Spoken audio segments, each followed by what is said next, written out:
What's up, you guys? Today we were working on the Silverado. I forgot to start recording when I removed the battery, but basically we just pulled the battery out from here,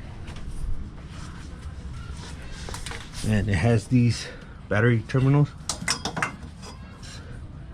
and this one I think it's damaged. We're gonna redo these. They're not really holding on to the battery, and the battery has these side posts which aren't really in there. This one looks super loose, and the battery light came on, so we're gonna charge this and replace the alternator with the Trailblazer alternator that we still have from when we put a MechMan in there. So let me hook this up to the charger and then we'll go over to the alternator. We're gonna pull the alternator, but it looks new. We followed the wire since the battery was relocated to the back, and this is what we found. So it looks like this is heating up pretty bad. So what we're gonna do is we're going to run a new 2 gauge from the fuse box over to this distribution block, and then from the alternator we're also gonna, we might just do from the alternator straight to the back. Well, I don't know, we'll have to figure this out, but this is what they did for the ground, and also for the power is the same thing. It's just back there. They wrapped it with some tape, so we're gonna have to redo those connections. And we're gonna run 2 gauge to the frame, and possibly a 2 gauge or a 0 gauge all the way to the back. So I don't know who thought it was a good idea to zip tie this here, but we're gonna remove this, and we're probably gonna relocate this in front of the shock. This is for the ground, so we'll cut the ground off already. And we're also going to shorten this wire and relocate this. So a lot of this is going to have to come off. These are the power cables for the electric fan, but I don't think it was working. And there's also the power cables for the light bar, which is going to come off.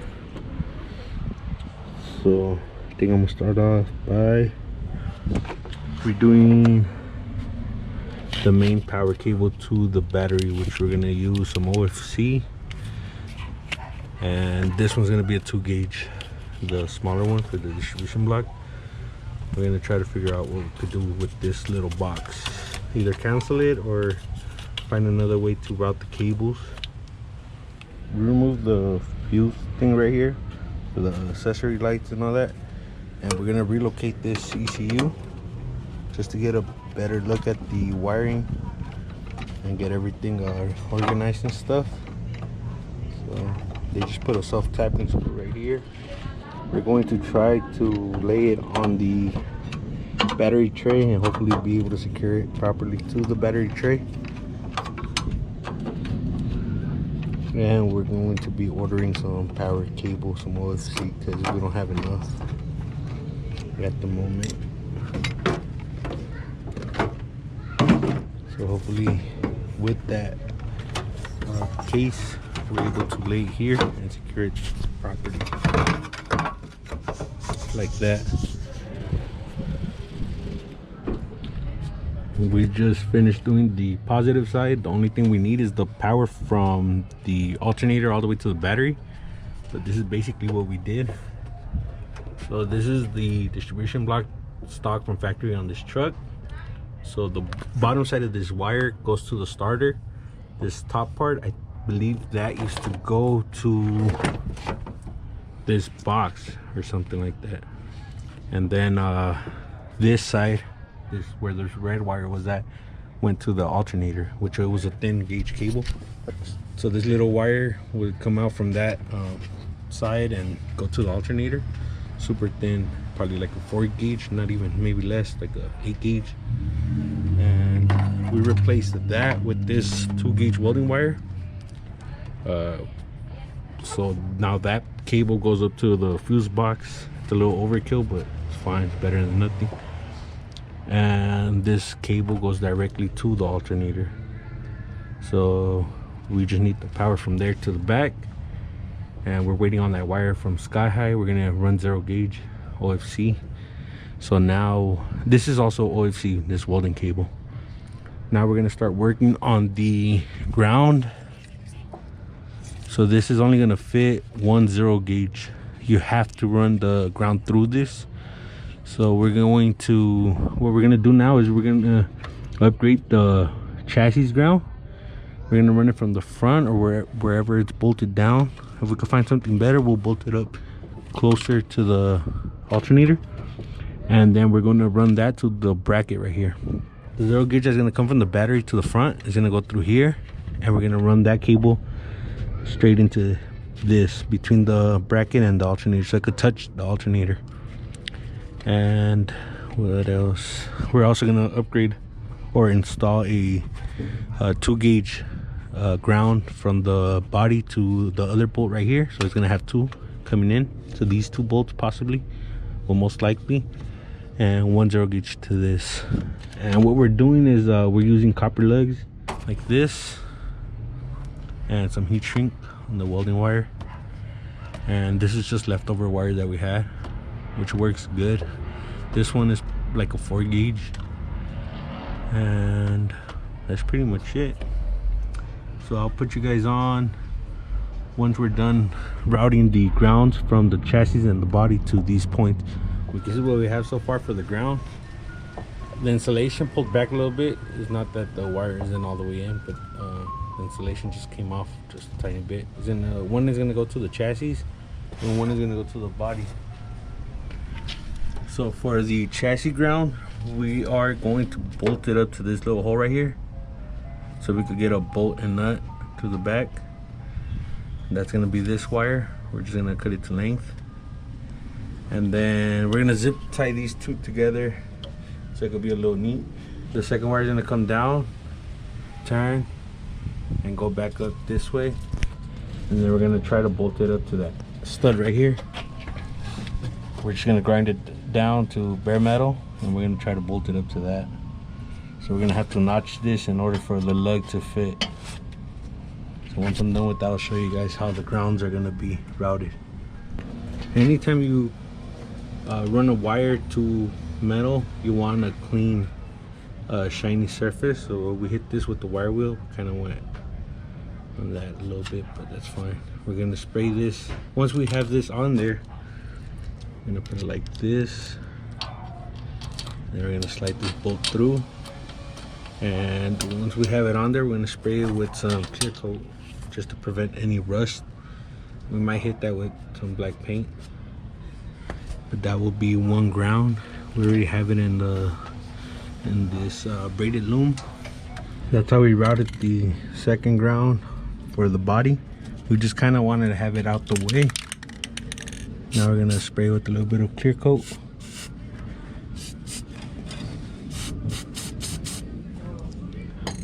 And we're going to put this reservoir back in place. But we try to hit this as much as possible with the wire wheel. We could only get so much since it's in such a tight spot.